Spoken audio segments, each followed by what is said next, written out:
Samahan niyo ako sa aking sa aming adventure dito sa Mammoth Cave, no? Ayan, yan yung entrance papasok doon.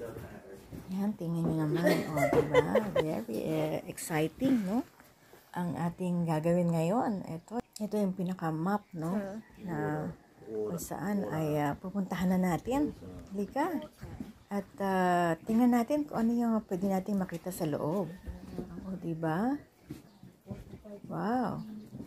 Ganda, no?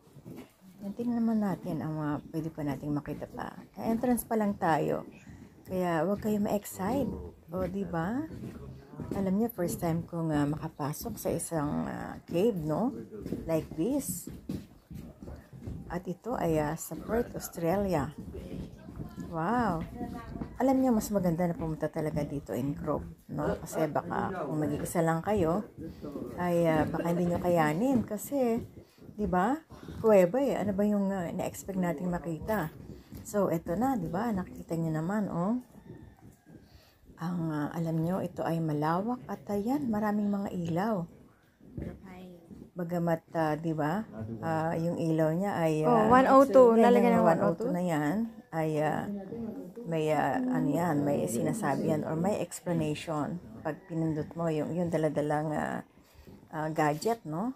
May ibibigay sa iyo kasi once na nag-enter ka rito o pumasok ka rito, na-explain niya yung place na yon kung ano yung story about doon.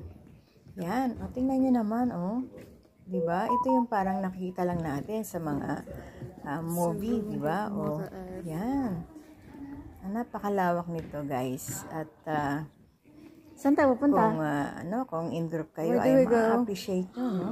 Na tingnan, no? Kung ano man yung narito. At merong mga Saan tayo pupunta? Dito?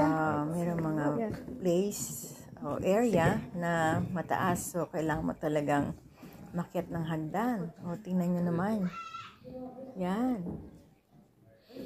Liga, punta pa tayo sa banda rito. Yan. Pinapakita ko sa inyo yung paligid, no? Yan. Kung ano yung pwede nating makita. Diba? Kita nyo naman yung mga ilaw na ilagay dito, diba? Ilabutan na ako.